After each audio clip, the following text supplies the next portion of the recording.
Salve família encarando, aqui quem fala é o Davi e seja muito bem-vindo ao nosso humilde canal. Convido no nosso último vídeo, para quem não assistiu ainda, fica aí a dica, um vídeo muito interessante mostrando a história da Honda, a magnífica história da Honda, diga-se de passagem, vale muito a pena você conferir. E não podíamos deixar nesse vídeo aqui de falar da sua principal concorrente, que é nada mais nada menos que a Yamaha, uma marca muito conhecida e muito querida por nós brasileiros, mas a história dela revela muitas coisas interessantes e até intrigantes. Foi graças à experiência adquirida em consertar relógios que Torakuzu Yamaha, que viveu entre 1851 a 1916, olha como foi bem nas antigas, né? Nascido na província de Wakayama, no Japão, aprendeu a consertar instrumentos e aparelhos musicais, entre eles um órgão. Então, se você quer saber, nossa Davi, 1916, o que é que isso tem a ver com a Yamaha? Tem tudo a ver, meu caro irmão. E se você já está curioso para saber, pegue agora mesmo seu abacate com açúcar e leite em pó e vamos iniciar o nosso vídeo. No começo da história, a Yamaha estava muito longe de ser o que nós conhecemos hoje. Ao Torakuzu perceber a facilidade em entender todo o funcionamento e também consertar tal instrumento, Torakuzu decidiu por construir seu próprio órgão. Ao finalizar seu primeiro modelo, um mini órgão, o senhor Yamaha provou que seu sucesso se deu não só pela competência, mas também pela perseverança. Grave bem essa palavra, família, porque em todas as histórias de sucesso que você ouvir, essa sempre será a palavra que você verá em comum entre todos eles: perseverança. Então, para apresentar sua criação em alguns músicos em Tóquio, que por sua vez não lhe pouparam críticas, ele caminhou 214 quilômetros que separava sua casa da capital japonesa. A ida a Tóquio possibilitou a Torakuzu estagiar na faculdade de música da cidade, e assim, mais experiente e com novas ideias, ele lançou em 1888 um novo órgão que obteve sucesso imediato. Surgiu assim no Japão a Yamaha Órgão Manufaturação Companhia. Com os negócios de vento em popa, em 1982, o Sr. Yamaha já tinha mais de 100 empregados e conquistava naquele ano seu primeiro contrato de exportação. 78 órgãos foram produzidos para vários países da Ásia. Contudo, apesar dos avanços, Torakuzu queria mais. Viajou para fazer cursos na Europa e nos Estados Unidos, procurando aprender sobre outros tipos de instrumentos musicais, a fim assim de expandir sua linha de produtos. E com isso, em 1898, o Sr. Yamaha criava a Companhia de Instrumentos do Japão, Nippon Gaki Companhia, que produziria em 1900 seu primeiro piano e em 1902 o primeiro piano de cauda. A Yamaha crescia ano após ano, até que em 1916 sofreria uma grande perda com a morte do seu patrono, Torakuzu, aos 64 anos de idade. Quem assumiu o posto de presidente da companhia foi Shiyomaru Amano, que imediatamente adotou uma política de investimento muito mais agressiva. Além do aumento de capital, Amano apostou na construção de mais 2 fábricas com o objetivo de consolidar a marca em todo o planeta. Mas apesar da busca pela prosperidade, o que aconteceu foi o inverso. A partir de 1923, a empresa passou por momentos difíceis, o que levou Shiyomaru Amano a renunciar anos mais tarde à presidência.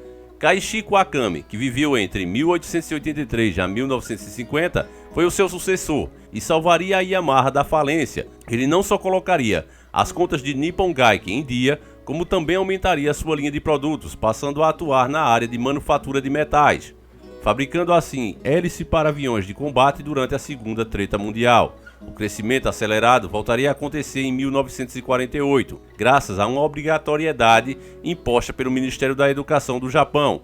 O ensino de música passou a fazer parte do currículo escolar japonês, gerando então imensos contratos de vendas e consolidando de vez a companhia. Em meio a dias prósperos, novamente a Yamaha perderia o seu presidente, já que em 1950 Kaiichi falece. Quem assume seu lugar é ninguém menos que seu filho, Genichi Kawakami, que viveu de 1912 a 2002, cujo objetivo desde o início de sua gestão era fazer sua administração tão boa ou melhor que a do seu pai. Genichi Kawakami sucedeu seu pai aos 38 anos. Como o 4º presidente da Nippon Gaki em 1950, ele possuía uma ambição ardente em seu jovem coração. Nas palavras dele, ele disse: "É responsabilidade de um líder corporativo melhorar a performance da companhia e, quando houver possibilidades financeiras, promover pesquisa dos próximos produtos que levarão ao desenvolvimento de novos negócios." Com este ideal em mente, Ele começou em novembro de 1953 a desenvolver um novo produto que poderia utilizar o equipamento de fabricação de hélices. 10 meses depois, o protótipo do primeiro modelo de motocicleta estava terminado. A produção começou em janeiro de 1955 e as vendas no Japão iniciaram em fevereiro. Então, em 1º de julho, a divisão de motocicletas da Nippon Gaki foi expandida para estabelecer a moto Ko. Uteda. Perspicácia, motivação e forte liderança levando a companhia para a área de produtos náuticos, tais como barcos e motores de popa e então para veículos aquáticos, automóveis e uma leva de outros negócios que formariam a base corporativa da Yamaha Motors.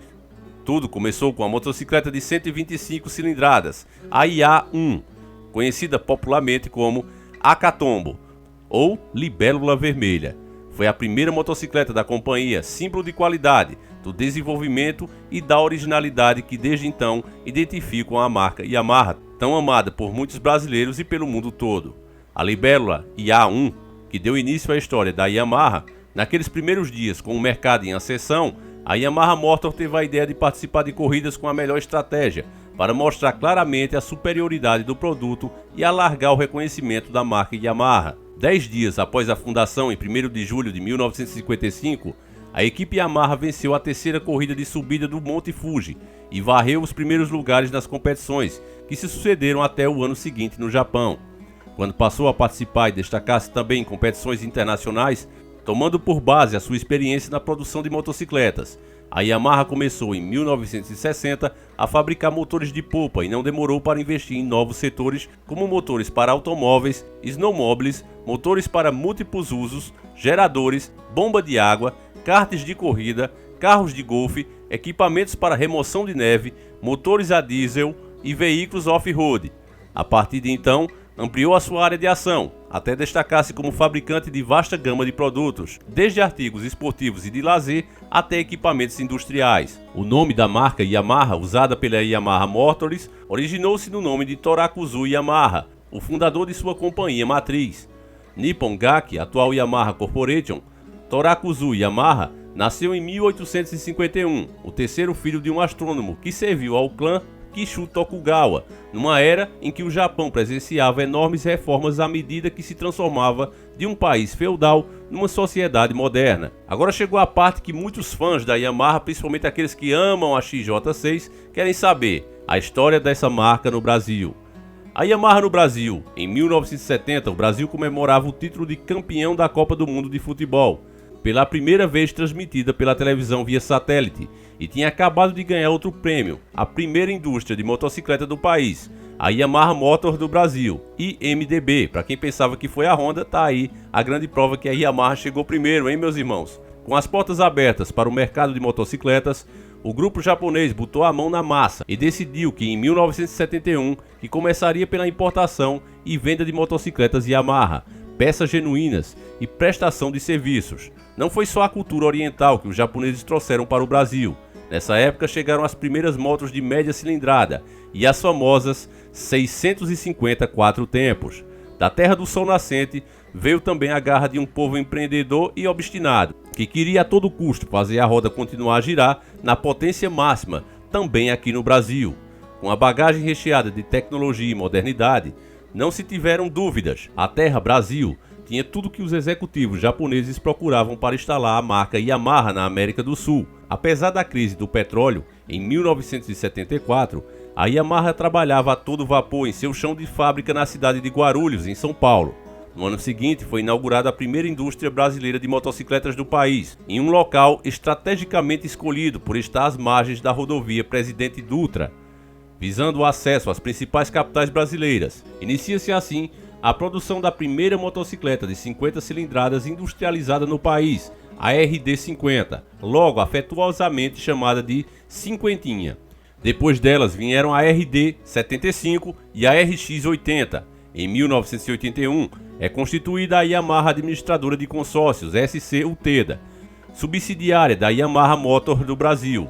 Em 1985, a Yamaha consolida ainda mais as suas raízes no Brasil, inaugurando na Zona Franca de Manaus a Yamaha Motors da Amazônia, a sua segunda fábrica. A Yamaha foi pioneira mundial no segmento on-off-road, com o lançamento da Yamaha DT1 em 1968. Já em 1978, novamente o pioneirismo da Yamaha se fez presente com o lançamento do modelo TT 125 cilindradas, instituindo assim o segmento de motocicletas on-off-road no mercado das motocicletas nacionais. A Yamaha RD 350, uma esportiva que se consagrou junto aos motociclistas, foi a primeira produzida em série pela Yamaha Motors da Amazônia, TT 125, a primeira motocicleta trail nacional. O ano de 1994 marca o início de uma nova fase para a Yamaha, com o desenvolvimento de uma geração de motores de 4 tempos e de motocicletas de grande cilindrada. A Yamaha apresenta o Superjet 700 e 2 novos modelos de motores de polpa de 8 e 40 HP de potência. Em 1996, passam a ser fabricados os cascos dos modelos o Averride e o Averblaster no país. Acompanhando as tendências mundiais e aprimorando as tecnologias dos motores 4 tempos, a Yamaha lançou em 1997 a XT225, primeira motocicleta on-off-road de pequena e média cilindrada de 4 tempos produzidas no Brasil. Um ano depois, foi a vez do lançamento da Scooter Jogger Team, primeiro ciclomotor desenvolvido originalmente de acordo com as novas leis de trânsito. A Yamaha entrou para a história da indústria de duas rodas ao ser responsável não só por criar modelos que se tornaram verdadeiros ícones, entre tantos eles as saudosas TX 650, RD 350 e 500, a família XT e uma que muitos têm até hoje, a Tenererê, a insana VMAX e a Superbike YZF R1, recentemente renovada para se manter mais competitiva do que nunca, como traça uma trajetória irretocável na pista de corrida, seja no asfalto ou no off-road.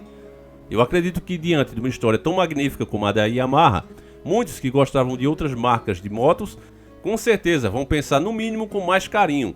Na hora que forem escolher uma nova moto, com certeza a Yamaha passará pela cabeça delas.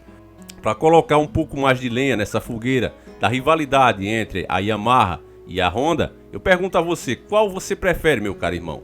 Uma YBR ou uma CG Titan? E subindo um pouco mais de categoria, o que você prefere? A nova Pfizer ou a nova Twister 250? E ainda para aquecer um pouco mais as coisas, o que você prefere? Uma XJ6 ou uma Hornet? Deixa aí nos comentários, meus caros irmãos, que eu faço questão de ler essa treta. E não esquece de dizer por que você prefere uma ou outra, tá certo? A gente vai ficando por aqui e agora o Davi Júnior vai se despedindo de vocês. E foi isso, família. Comentem aqui nos comentários mais sugestões de vídeos para nós trazermos aqui para vocês. Não se esqueça de se inscrever, compartilhar o vídeo e até a próxima semana.